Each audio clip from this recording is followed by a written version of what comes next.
Some say madman, some say king. Wonder working rebel priest, Jesus Christ the Nazarene. He knew well what it would take to free us all from sin and grave. A perfect man would have to die, and only he could pay that price. Friday's good 'cause Sunday's coming. Don't lose hope 'cause Sunday's coming.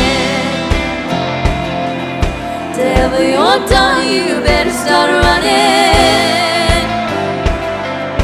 Friday's good 'cause Sunday's coming.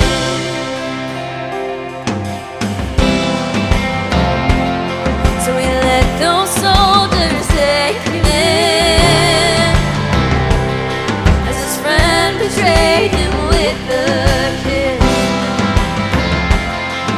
And there before the mocking crowd, like a lamb to the slaughter, didn't make a sound.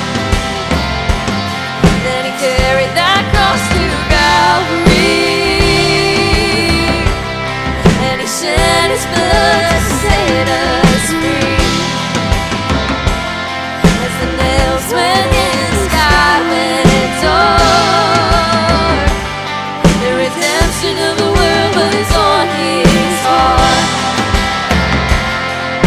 Friday's good 'cause Sunday's coming.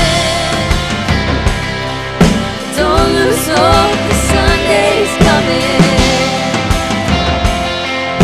Wherever you're done, you better start running. Friday's good 'cause Sunday's coming.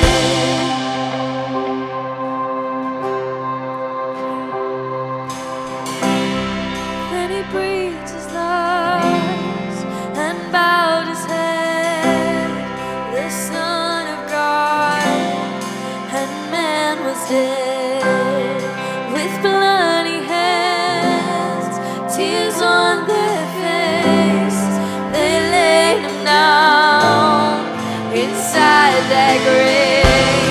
But that wasn't the end. That wasn't the end. That wasn't the end. Let me tell you what happened.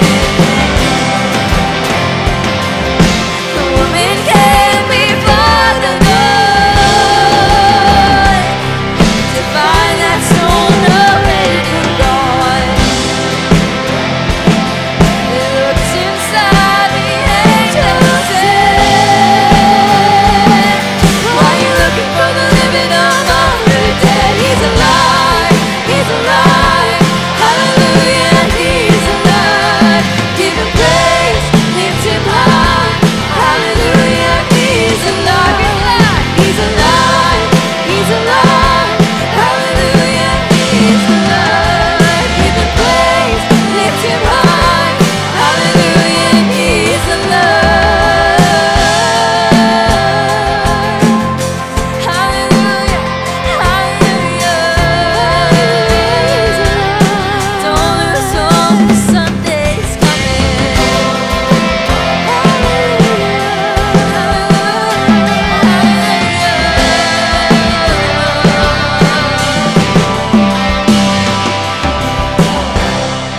Now Jesus reigns upon the throne. All heaven sings to him alone. We watch and wait like a bride for a groom. Oh, church, arise, he's coming soon. But it's not the end. Sing at the end. It's not the end. It's not the end. We'll praise him over and over again. He's alive. He's alive. Hallelujah. He's alive. Give him praise. Lift him high. Hallelujah. He's alive.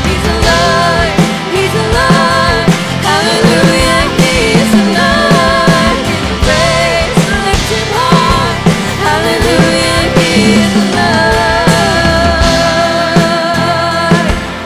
Friday's good 'cause Sunday's coming. Don't lose hope 'cause Sunday's coming. And ever you're done, you better start running.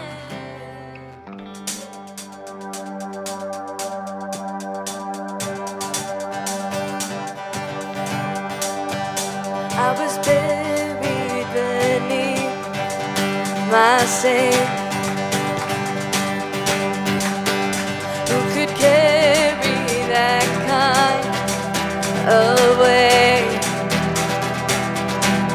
It was my tomb till I met you. I was breathing but not alive. All my failures I tried to hide.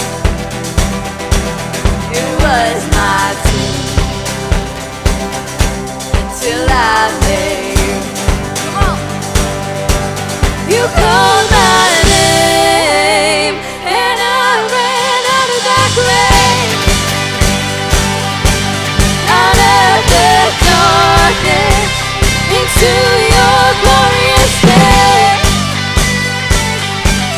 You called my name and I ran out of that grave. Out of the darkness into your glorious day.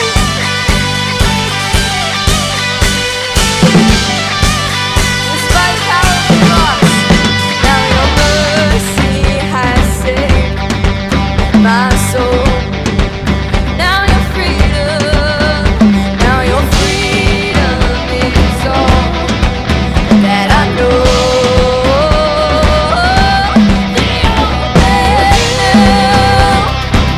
Jesus, when I let you hold it, you called my name, and I ran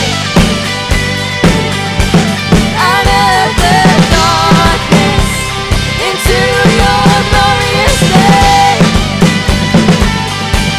You called my name, and I ran out of that grave. Out of the darkness into your glorious day.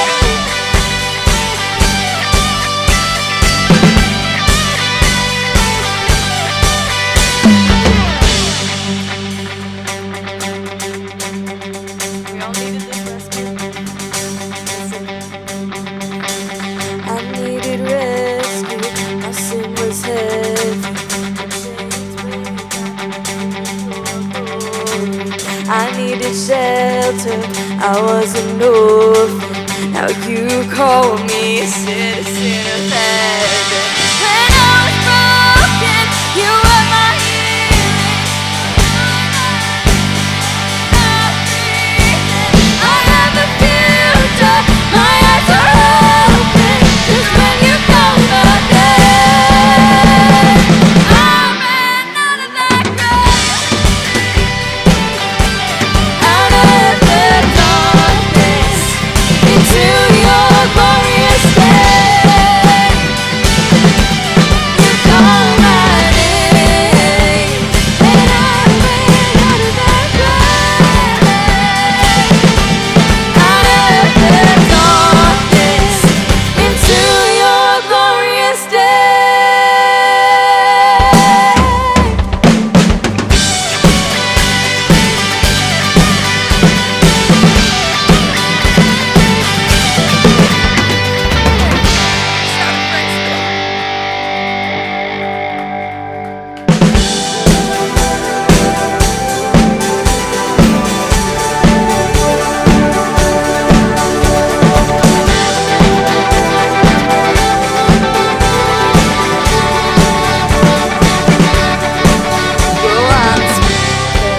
My borrowed innocence, the judge is my defense. I'm going free. Right where the gavel fell, I heard the free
Guys, thank you. Grab a seat.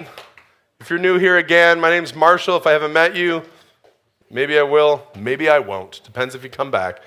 Glad you're here. Tonight we're going to so we kind of had this series called Big Questions, where I took all your questions, the hardest ones, and I did my best to answer them. We have that series coming back. Inside of that, some questions would have asked, can we believe what we believe? Is there proof of anything? So we're going to talk about, as we come from Easter Sunday, because this is Easter Sunday Wednesday. If you weren't here on Sunday, everybody put it in if you went to a church on Sunday morning, experienced the joy of the resurrection, great. If you didn't, we're going to have some of that tonight. We're going to look at evidence of the resurrection. Evidence of the resurrection. I'll tell you why, because if you are, two things. If you are not a Christ follower, if you have no idea about the Christian faith, you don't know what we believe and why we believe it, I'm going to give you some evidence as to why I believe what I believe, but it won't be full and it won't be wholly encompassing. It's going to give you a little bit. But if you are a Christian, there's a verse in Hebrews 11:1 that says, now faith is the assurance of things hoped for and the conviction of things not seen. Faith. Some of us claim to have faith. We have faith in Christ. We say it a lot. We say we have faith. We talk about faith. We don't always know what faith means. In the Bible, it says it's the assurance of things hoped for. What do I hope for? I hope that Christ will come back. I hope that I know him and I'm in a relationship with him. I hope that everything the Bible says is true. Those are the things that I hope for. And faith is the assurance.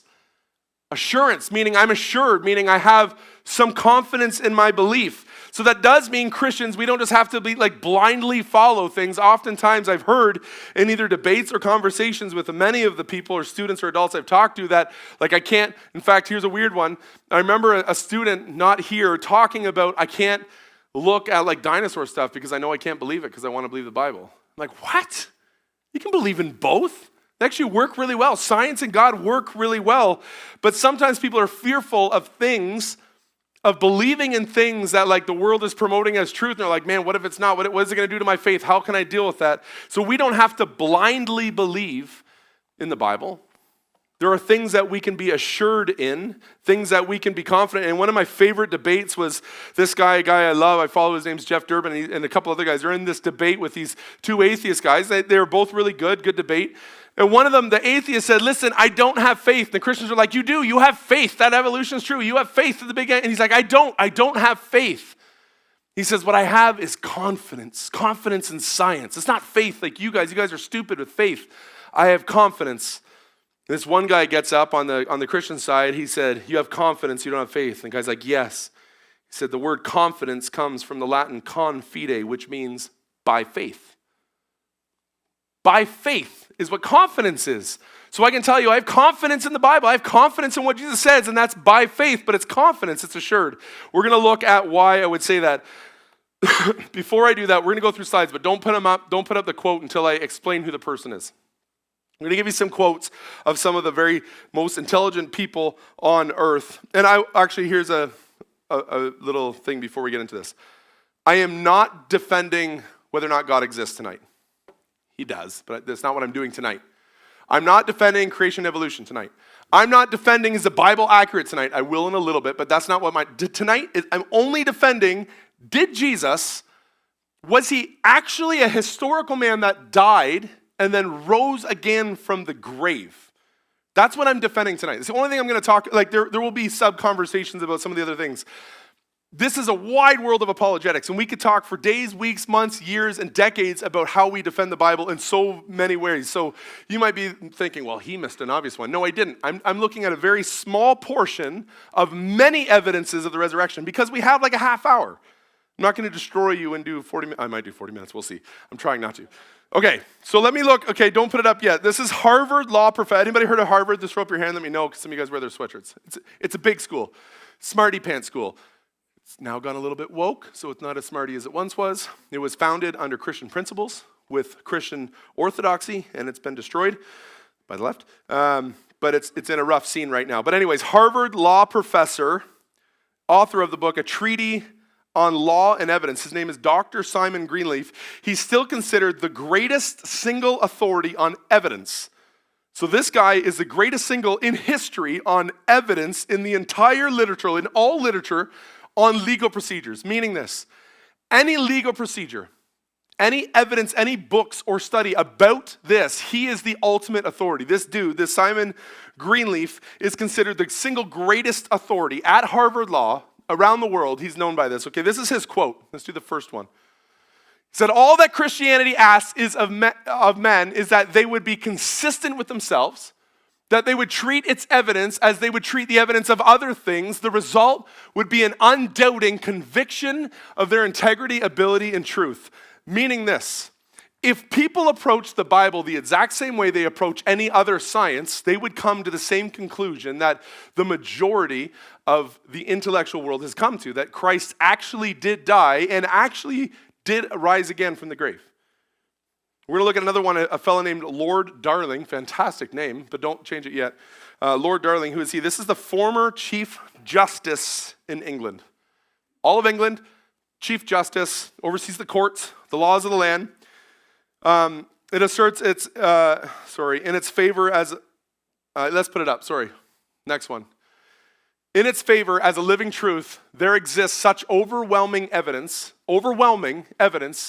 positive and negative, factual and circumstantial, that no intelligent jury in the world could fail to bring in a verdict that the resurrection story is true.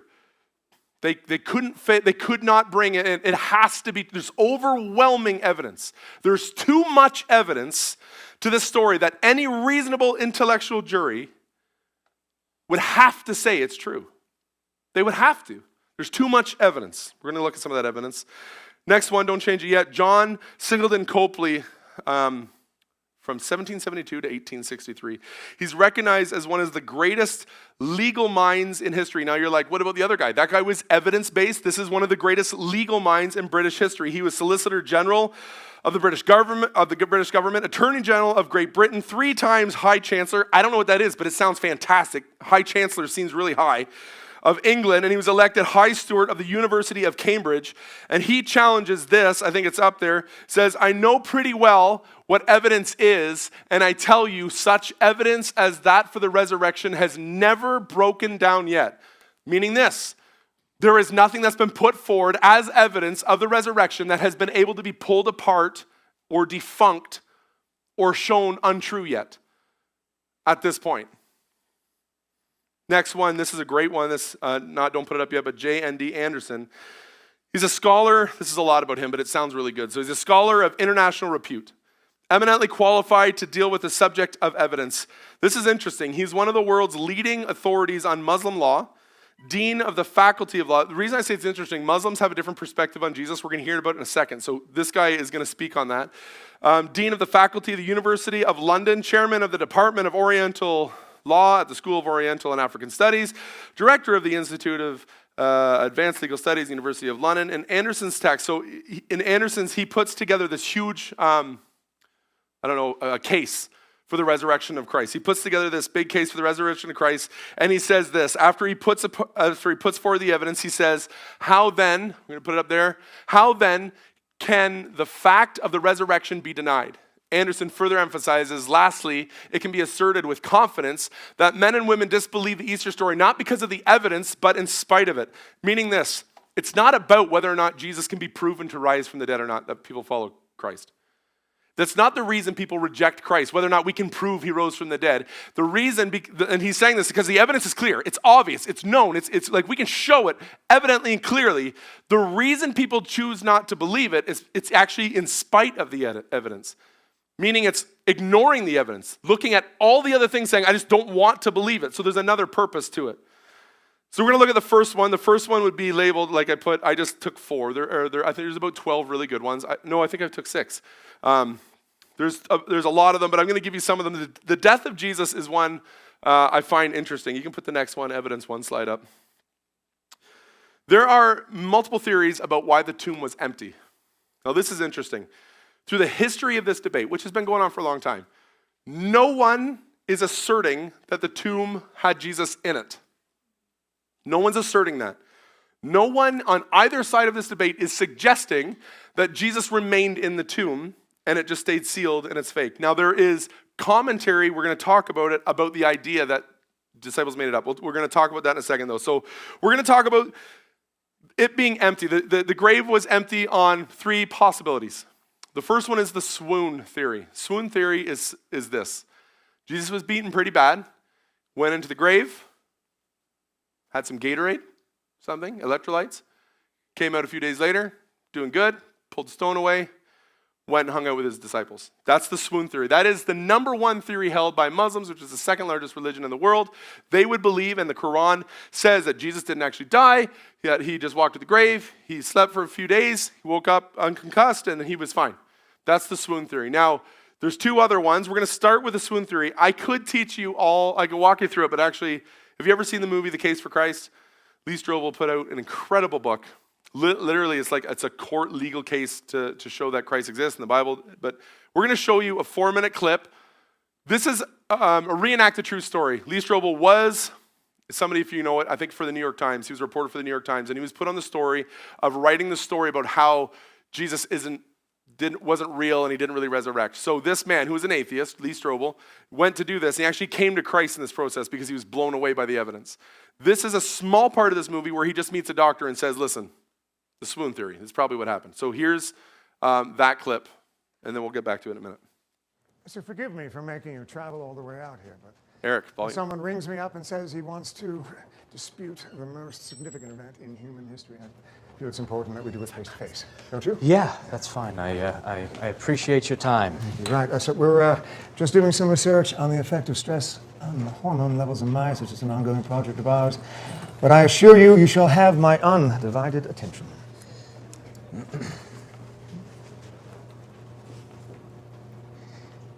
Okay, I'm just going to jump right in. So my line of attack is this. The reason the eyewitnesses were able to see Jesus after Golgotha is because he never died on the cross. Because if he doesn't die, there's no resurrection. That's right. So whether or not Jesus himself or someone else took him off of the cross early, or if he fakes his own death, it doesn't matter. It completely discounts every aspect of the resurrection. Right, the swoon theory. Yeah, but he passed out. He didn't die. I'm afraid there's a long line of skeptics in front of you with that hypothesis. Including only 1 billion Muslims the world over who also don't believe that Jesus died on the cross because the Quran says so. With all due respect to Islam, the Quran was written 6 centuries after Christ. I prefer my historical sources a bit closer to actual I understand, events. but you concede that it's possible. Mr. Strobel, I am a medical doctor and a scientist. I have seen a great many strange phenomena in my lifetime. But the swoon theory is rubbish. Rubbish. Is that a medical opinion? It is, actually. Swoon theorists tend to skim over the fact that Jesus was flogged prior to his crucifixion. Do you know what happens in a Roman flogging? Yeah, the person is lashed with a whip. No, not lashed. Scourged and pummeled savagely. You see, the cowhide whip is braided with metal balls and bone fragments. The flesh on Jesus' back would have been shredded. The very muscles and sinews themselves laid open to exposure.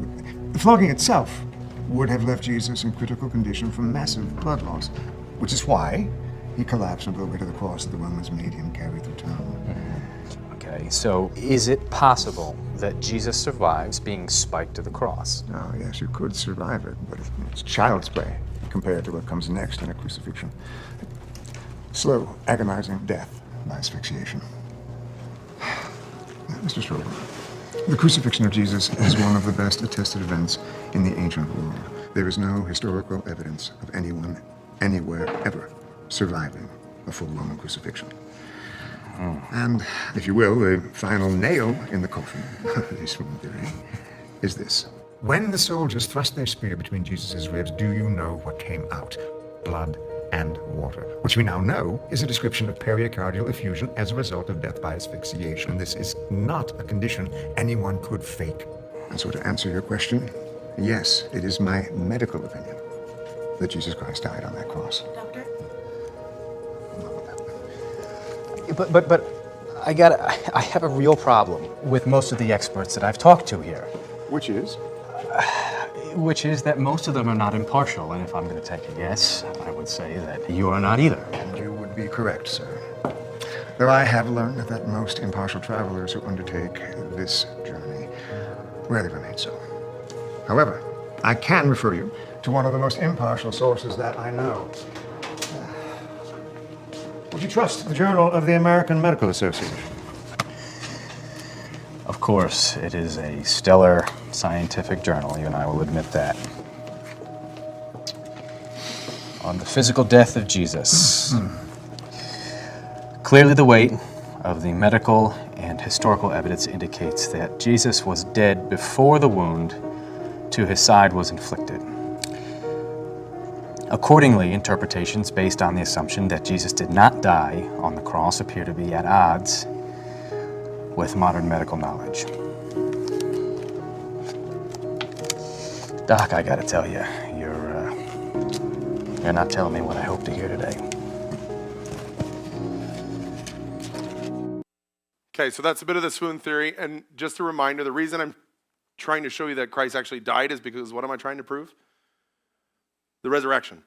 So it's a question to the Muslims whether or not he died. Medically speaking, it's unanimous probably across the board. There are very few that would argue that the swoon theory is a possibility. Very few argue that. The Muslims believe it because it's in their Quran, which is false. It is not true. Jesus would have died. And just the idea that Romans have never, ever in the history of Roman crucifixions have ever failed. It's never been reported. It's never been recorded. There's a ton of historical data about crucifixions. So that's a good one. The second one would be that somebody stole the body. Now we have three people who could have stole the body. It would have been the Romans, the Jewish, or the disciples. So quickly, the Romans, would they have stolen the body from the tomb? No advantage to them. They crucified Christ. They wouldn't steal it to make it look like he rose again. That would be weird. It would make no sense. The Jewish leaders, of course not. That's the number one thing they wanted was to have Christ crucified. They required it and then demanded it and then shouted for it and then made it happen. So they would not, absolutely would not. In fact, we'll see a little bit more why. And then the question is the disciples. Did disciples steal the body? It's one of the oldest theories. Here's from Matthew 28. It says this. While the women were on their way, some soldiers who had been guarding the tomb went into the city and they told the chief priests everything that had happened. So the chief priests met with the leaders and decided to bribe the soldiers with a lot of money. They said to the soldiers, listen what they said. Tell everyone that Jesus' disciples came during the night and stole his body while you were asleep. If the governor hears about this, we'll talk to him because they would have been murdered if they fell asleep. So they're like, well, we got you covered. We'll talk to him so you won't have to worry. You won't have anything to worry about. The soldiers took the money and did what they were told. The people of Judah still tell the story of this day. I have a question for you. This is an obvious one, just reading that. If you were asleep, how would you be able to say that the disciples came and stole the body? That's weird, right? They're saying, tell them you were asleep, and while you were asleep, unable to stop this from happening, disciples came. So they're even removing their own eyewitness from their own account, their own suggestion. That is null and void because there's no eyewitness to it. There's no one there to say that they stole the body because they're claiming that they were asleep. The other thing about the disciples coming to steal the body, one, there was a massive stone and it was guarded by a ton of guards. What did they do with that? Nothing. The other part of this, and it's a small part, but I found it interesting reading just this historical context on it. It was a massive crime to steal from graves. Grave robbers were massively fined. It was actually quite common. And interestingly enough, even though they reported this to the Romans that way and the Jews reported it all to their authorities, no disciple was ever charged ever at any time for stealing from a grave. So if that was the story they were going with, it's weird that they wouldn't have ever charged anybody with that crime. And lastly, if they did steal it, it's weird that all 11 would die horrific deaths to keep that lie covered up. That's one of the other evidences, so we're going to come back to that. So was Jesus' body stolen? No. And was it the swoon? I think it's a clear no. So then the only result, the only other option, unless you come up with a clever fourth option that no one else has come up with, is that maybe he actually did rise again from the dead. Did he partially pass out? No, of course not. He was beaten to a pulp. Literally, that scourge would rip parts of your back and flesh out, so your bones, your back, your spine would be exposed. Your body would go into this deeply protective mode, which is why there is water, pericarditis, water around your heart, and when you poke a spear through it, the water will come out and the blood will come out. Okay, so we're going to do a little quick, this is the last one I mentioned. Did the disciples make up the crucifixion? This has only come recently. Some people suggest recently. This has never been a historical argument, and we'll explain why that hasn't been a historical argument.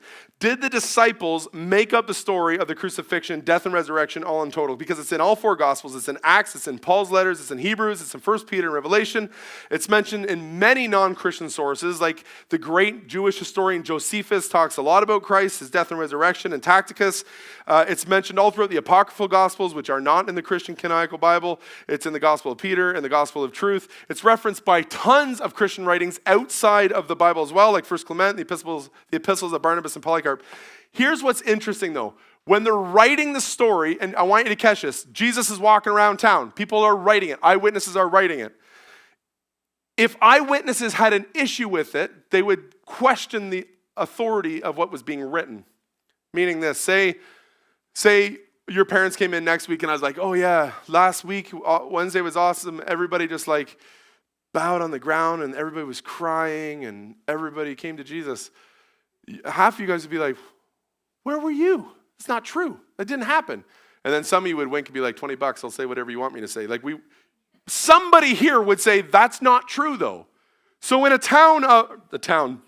area of tens of thousands, if not hundreds of thousands of people, eyewitnesses to what the eyewitnesses are seeing, writing, reading, they're well aware of it. There is zero historical documents that go against the eyewitness accounts of Christ's resurrection, both Christian and non-Christian accounts. There are zero. There are hundreds of thousands of people alive during that time in that area that would have been well aware of it. Many could have just written anything. There are no accounts of anyone suggesting that what they wrote is not accurate to the eyewitness account. So it is hard to suggest that they would have created the story. Also, if you're going to create the story of a Messiah, would you create a story of him being sacrificed like an animal on a cross? Here's what one agnostic, who knows what agnostic means? Put up your hand. Okay, an agnostic is like an atheist that just doesn't know. That's how they're like, I don't believe in God, but I'm not an atheist, so I'm in that. So they're like atheists, kind of. So an agnostic named Bart Ehrman, he wrote this. He was actually a Jewish scholar beforehand. Then he became agnostic, and he wrote this. It's hard to understand just how offensive the idea of the crucified Messiah would have been for first century Jews.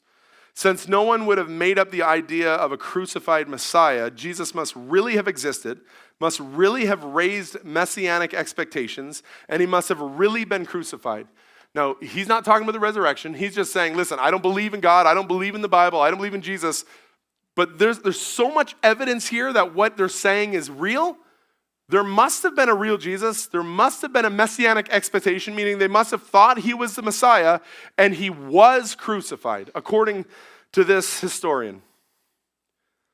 So you look at some of these things, and it gives you, oh, there's no quote yet, so I thought there's a quote. It gives you the idea that there is some assurance of things that we can believe in. There's some, if you're a Christian, you're like, okay, there's some people on our team. It sounds like we have some historical data. Sounds like things that we can believe in. There is a guy named Thomas Arnold. I might have this up here. Thomas Arnold. Actually, I don't think I do. He's a headmaster professor of Oxford University, another big school, one of the most well-known and respected historians in history. We did evidence. We did legal. Now, this is one of the most respected in history. His specialty is in Roman and Roman ancient civilizations. He wrote a 3-volume history on Rome. He said this. This is pretty crazy. If it's up there, maybe put it up. I don't remember. I know of no one fact in the history of mankind which is proved by better and fuller evidence than Christ died and rose again from the dead. That's a huge hitter. I know of no one fact in history that is better proved that Christ died and rose again. So can we be assured of some things? Yeah, we can have hope for things and we can be assured in certain things. Evidence 2, this is kind of interesting one. It's going to be quicker. Evidence 2, it's going to be, he's getting there, the location of his death. This is really interesting. Right now today, nobody knows where Jesus was buried. It is unknown. You know, you can go to the Holy Land, you can take a tour, and they will show you 3 or 4 places that they believe, close to the hill, close to where a town was, close to the field, where they believe that he was buried, but there is no fact or no known fact of where Jesus was actually buried. Why does that matter? I'll tell you this. Where were the pharaohs buried? You guys louder? Don't be scared. Egypt and pyramids, good. Gandhi, you may not know this because who cares about Mahatma Gandhi, but Gandhi was cremated on the bank of the holy Yamuna River. Millions go and see this place often. Muhammad is what religion, what faith? Islam, Muslim. Muhammad is buried at the tomb of Muhammad. Clever name. In Saudi Arabia. Buddha, the ashes of him were buried in stupas, like tall little pillars, and they were put all over locations where he spent most of his life. People go there and travel and see them and pray to them and talk to them all the time. There is no famous person in history that we are unaware of where their gravesite is. You can ask someone that loves John Lennon where he was buried. They'll know. You can find out where Lazarus, you can go to the tomb of Lazarus in Jerusalem if you want to go find the tomb. Or the disciples, you can see where they're buried. But for some reason, nobody knows where Christ was buried. Do you know why? Because he didn't care. Because he didn't stay there. He's not Buddha who has a tomb. He's not Muhammad who has a tomb. He's Jesus who doesn't have a tomb. There's no gravesite for Jesus because nobody cared to record it. Because he didn't stay there. It was like a weekend hotel. Nobody knows about that. And I find that fascinating. Almost every great historical death in the world is recorded except for one of the greatest names in the history of the world that still 2,000 years today shake the floor of every school and every church and every government, and they still don't know where he died. It's because he didn't die. He died. It's because he didn't stay there. Oh, careful. Delete, erase. Yeah. Okay. All right. So evidence 3, the conviction of the disciples. This is a bigger one. This is not going to be as slow, but this is a really important one. And I want to say first, it's easy to be like, yeah, obviously the disciples are going to say Jesus died. I mean, that's obvious. That's what they're going to promote. It's actually not obvious. It's not obvious. I mean, even moments before Jesus was put on the cross, Peter fully outright denied him to a little tiny servant girl, like a little 14-year-old girl. So it's not obvious that the disciples would just go ahead and say it. That they didn't claim that Jesus didn't die. They claim that they saw, ate, sat, interacted, and spoke and touched Jesus after an evidenced death. They held to that claim. This quote here, it is nearly, wait, maybe I should tell you who said it. No, I'm not going. Well, it doesn't matter who said it. It's in a textbook from Logos. It's nearly universally accepted by historians that the disciples genuinely believed they had encountered the resurrected Jesus, even if they were mistaken in their belief. For example, what they're saying is, even if it's not true, the disciples fully were convicted that they saw the risen Jesus. There is a quote up here for Gerd, a fellow named Gerd Lunderson, I think. Am I wrong? Yeah, Gerd Lunderson. Here's what he says.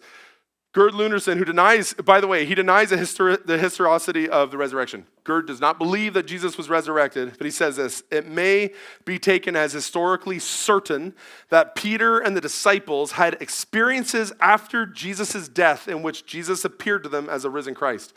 I don't know how you say he didn't rise, but they did have experiences with Jesus after his death. That seems like an odd paradox, but he's okay with it.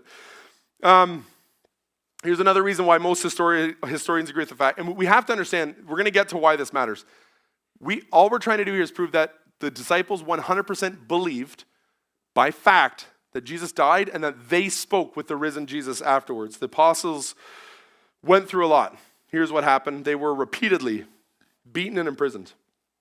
We have good historical evidence that James, Peter, and Paul were all executed for their faith. Actually, let me put something up really quick on the board here. You may not be able to see it. There we go. Andrew was crucified. Bartholomew was beaten and then crucified. James, the son of Alphaeus, stoned to death. James, the son of Zebedee, beheaded. John was boiled in oil, which sounds awful to survive, but it failed. And then he was exiled for his faith. He died of old age. Judas, not the Iscariot, not the bad one, stoned to death. Matthew speared to death, horrific. Peter crucified upside down. Philip crucified. Simon crucified. Thomas speared to death. Matthias, he replaced Judas, stoned to death. You don't go through that if you're holding on to a hoax. Nobody goes through that if you're holding on to something you don't believe. Nobody here will die for something that they know to be a hoax. Nobody. Now, you will die for something you fully believe to be true, and every single one of them not only witnessed it, visualized it, sat in the presence of the risen Christ, so they willingly went to these horrific, horrendous deaths.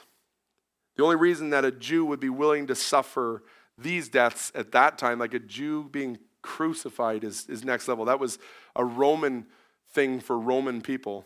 Such a terrible persecution for Jesus' name, but it's because they saw Jesus die and they saw him rise again. We're going to go to 4 evidence of the Gospels. Again, if I were not a Christian, I'd be like, you can't use the Bible to prove itself. You're historically wrong, and you're factually wrong, you're scientifically wrong, and you're just wrong. I'll tell you why. We'll get to it, actually. You can use one of the greatest historical books in the history of the world, and I'm going to prove that to you. So I'm not just saying it, I'm going to show you how that's true.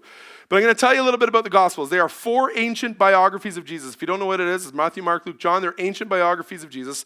They are all written by eyewitnesses based on eyewitness testimonies. They were written and circulated while many other eyewitnesses were still alive and could have been opposed by anyone. We discussed that earlier. Anyone in that time could oppose them. No one did oppose them. All these biographies say that Jesus rose from the dead. These biographies were supplemented by letters and written by eyewitnesses and other eyewitnesses that were still alive. Can we trust the picture that we have in the Gospels? Yes. I'm going to show you why. This is kind of a cool picture. If you can see it, we'll see if you can see it. I'm going to list some names. You guys may know who people like Plato are, right? Just say yes. Not Plato. Okay, like Euripides is kind of a big name. We got Caesar. You guys know who Caesar is? Just say yes out loud so I'm turning around. Aristotle, Sophocles, Homer. So let's just look at this. A time in the 3rd column and 4th column, and time span between the original and the copy. This is important. One original dish written, and then the copies made. So we have like 1,100 years, 750 years, 800 years. Like Caesar, this is known as historical fact. We have 10 pages on Caesar, written 1,000 years after, and it's historical fact. But when it comes to Christ, within less than 100 years of the original documents written, less than 100 years, we have 5,600 copies, unlike any other book in the history of the world ever, bar none, over and above. The rest are secondary. Like those are the next closest ones we have of books of ancient history. There is nothing that's close. There's nothing that's anywhere near close. Archaeologically, the Bible is beyond sound. In fact, there are so many things that the people thought the Bible were wrong on for many, many years. And as they do more archaeology now, they're exposing the Bible to be right. Locations. The Bible's like very specific locations. That's not it. That's not it. That's not it. That's where it is. They do a dig and they find out wrong. That's exactly where it is. One of the cool ones is the double Jericho. They're like, in Mark, Jesus is walking out of Jericho, and then in the other book, he's walking out of Jericho, and they're like, see, that's a mistake. Archaeology showed us that there's 2 Jerichos side by side, the one that fell and the one that was rebuilt, and they're within a kilometer of each other. You can walk out of Jericho and walk into Jericho the exact same time, so it shows the Bible to be accurate, it shows archaeology to be accurate, and it shows it to be a historical book. This evidence, 99.5% accuracy, is beyond anything that any other book of ancient history has anywhere. Nobody has it. It's almost unarguable. It is, of course, unarguable because we know it's the Word of God and people don't like that. Nobody's going to like that.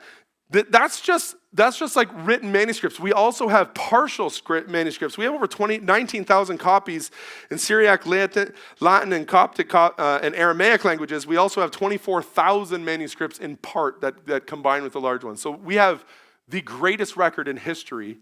And all these records show, just so we're clear, it doesn't just, boom, prove that's God. It doesn't.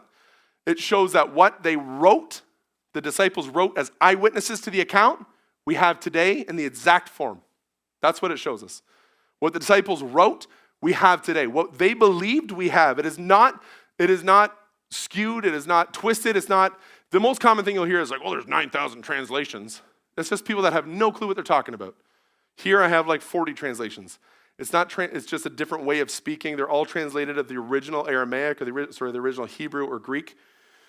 Bible is without question or argumentation the greatest source of support and evidence of any other historical book in the history of the world, written or data in any other form of history in the world. It is bar none the greatest source and is proven to be true over and over again. Let's look at evidence number 5. This is a good one. We're almost getting through there. We're getting close. Don't worry, you'll be fine. fulfilled prophecy. Actually, we'll get to you might not have it up there. Fulfilled prophecy, historian, author. This is super cool. Jewish historian and author. He converted to Christianity, which many, many people do when they try to disprove Jesus, just like Lee Strobel and many others. He went to the Bible to look at all the Old Testament. He's a Jewish scholar, so he loves the Old Testament. He went to look at all the prophecies of the Messiah. He came up with 456 prophecies referring to the coming Messiah. Then he took the New Testament, which he had never studied, so he's studying it in depth, and he found that 300 of them aligned perfectly with Jesus, so much that he had to bend the knee to Jesus and say, "You're king." Meaning that we have 156 left. There's 156 left to come, which is awesome because Christ has not done his work. He's coming back and there's more revelation to be fulfilled. But 300 prophecies, there's a statistical data on there which is basically incomprehensible. It could never be done across no one single person in human history, ever, no book, no Nostradamus, nothing has ever made more. There is a number, more than like 12. I think Nostradamus has the most. And he made 50,000 prophecies and got like 11 of them right. The Bible on Christ has made 456, and to this date, 300 have been 100% accurate, and the rest are referring to the end times. So we're about 100% so far. We're doing pretty good in that way. The prophecy, you know what? Let me show you an example of this. I was just going to show you an example. These are, just so I don't say it, so I don't just say that, and then you have to believe it. These are the prophecies here, and I have these pages, and you can look at them if you want to just come up and take a look at it. They're pretty rad. They are the prophecy given in one book and then the prophecy fulfilled in another book. And when I say given, that means usually they're given 700 years before, 1,500 years before, and then Christ comes and fulfills that prophecy. You can see the birth and death in like Genesis and Isaiah and Micah and Hosea. Isaiah is one of the greatest prophets. 700 years before Christ wrote word for word specific details on what the Messiah would go through in his death, and Jesus Christ fulfilled that willingly. There's a funny prophecy in Matthew 17. Jesus is sitting. Let's just imagine. Jesus is here. I'm not going to pretend to be him. He's here. He's hanging out. We're all here having gross dry bread, dipping it in something. And Jesus says this. Tell me what you would think. He says this. The Son of Man, which is the name he's given to himself more than any other name on earth. That's the one he uses a lot. It's a reference back to Ezekiel. The Son of Man is going to be betrayed into the hands of men. They will kill him, and after 3 days he will rise. Now, what would you think that would mean? You can just now be like, yeah, death and resurrection, right? They didn't get it. They had no clue what that meant. I don't know if they're stupid. I know they're a little bit young, but they were maybe like your age or older, so they're not that stupid, some of you. I don't know what they could understand by that, but one of the prophecies Christ gave before he died is, I'm going to be betrayed, Judas. I'm going to be given into the hands of men, the Jewish people. I'm going to be handed over to the Romans. They will kill him, and after 3 days, he will rise again. It says, but they didn't understand what he meant, and they were afraid to ask him about it. During that 3 days, they didn't steal his body because they didn't know what happened. They thought he was dead. Like Mary went to put spices on a dead body. They thought together that Christ was dead. So they didn't even get the prophecy, but prophecy fulfilled. That's one of the many 300, obviously. Prophecy fulfilled. I look at the Bible, and it is one of the most prolific books with the most prophecies of any book in history, in the history of the world, and it is proven over and over and over and over again, and that's why my faith is assured in this thing. Like I have deep assurance in this. Deep. Someone's like, well, these things are contradictions. Let's talk about it. Let's talk about your contradictions. I disagree. And I'm deeply convicted and assured in my faith because I read it, I know it, I see the prophecies, I get excited about it because when I see 300 really, really fulfilled, that's just on Jesus. That's not on everything else. There's a lot more, 1,200, a lot more on other stuff. Just that Jesus is 300. I get excited because I know what the other prophecies are. I read the back of the book. I know we win. So I get pretty jacked up about what else is coming. And I know that it's like 100% on point right now. So I get excited about what's coming. The last one we're going to talk about is the continuing impact on our world today, evidence number 6, and there are so many more. I just can't get through them a lot, but atheists on Reddit wrote this. This is an atheist. It's a nobody. It's just a comment he wrote. Jesus, whilst I don't believe in Jesus, Jesus was without a doubt the most impactful human being who ever lived. It is really shocking to the degree to which Jesus affected our world and almost hard to believe that his appearance in history has made an impact and is merely a coincidence. Here are some of the ways that Jesus radically changed and continues to change our world, and then he lists a bunch. This is an atheist that does not believe in Jesus, but saying, this guy has a crazy impact. In fact, I don't know how many people here are Christians, but I'll tell you this. You all know the name of Jesus. You may use it in a swear word. You may use it to curse. You may think it's an Easter word, but nobody here doesn't know it. In fact, that would be almost applicable across the world. Most countries, almost everywhere across the globe knows the name of Jesus in some form. His name has impacted us in more ways in history than any other single human being ever has, ever, of all time, in any place across the globe. Jesus has had more impact. Give you some examples. Christian universities in general did not exist. Schools did not exist without Christianity. Most of the Harvards, Oxfords, and all the major schools you'll know were started because Christians wanted to start and create a place to learn. Schools in general were started by Christians who wanted to teach kids how to read so they could read the Bible. Science, most major Christians who have pioneered or discovered any major new breakthrough or field wrote of their inspiration as a result of their faith. Many of the greatest discoveries in the history of science were discovered by Christians. That's not like a pastor saying it. That is a historical fact. You can go and look. You Google scientists that were Christians, and you will get an unbelievable list that will make you think, what? I thought God wasn't real, but these people are very smart. And they say he's real. Science, and then also we have, like hospitals, man. Hospitals did not exist without Christianity. Hospitals are the result of Christianity. Charities are the result of Christianity. They did not exist outside of a non-selfish faith. Every other one is selfish and self-pleasing and self-driving. Christianity is the only one that says, give of yourself, give to the needy, give to the poor, help, help, help. They go and created hospitals. Hospitals' origin is Christianity. On top of that, the name of Jesus is known in every language, and he's a figure, this is wild, in every major religion in the world. Jesus Christ is a figure in every major religion in the world. Islam says they're a great prophet. People say they're a great thing. Buddha says he's a great thing. Hindus say he's a great thing. And Jesus says, I'm not just a great thing. I am. I am God. There is no small g with Jesus, or no small g with Jesus. He is the God, and Christianity is the only one that recognizes him as the God, the way, the truth, the life. And here's what no other faith recognizes.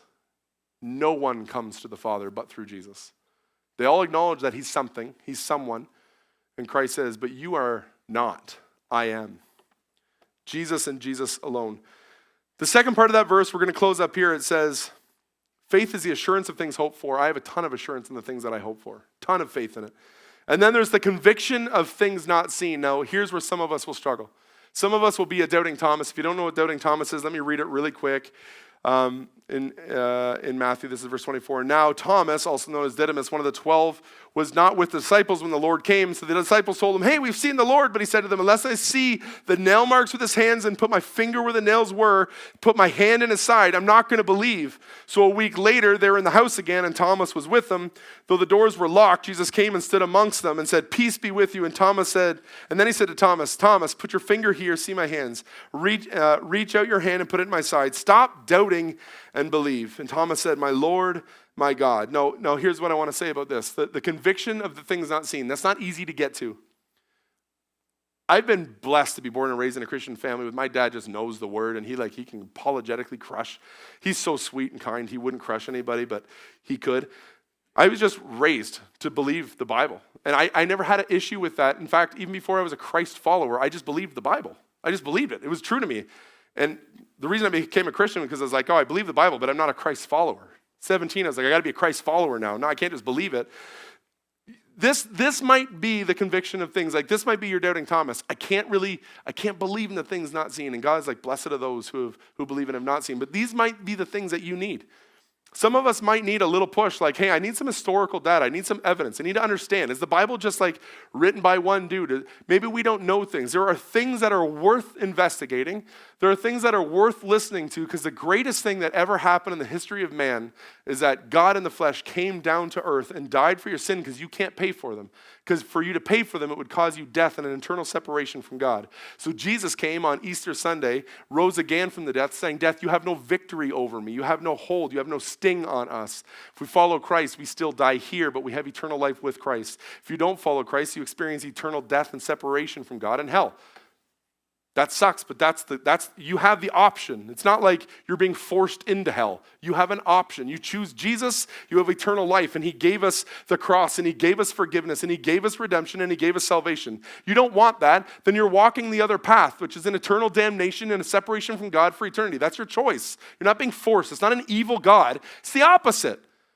Was God so evil he's going to send you to hell? God is so good he sent someone to save you, his own son as part of himself to save you. That's how good God is. He's giving you that choice.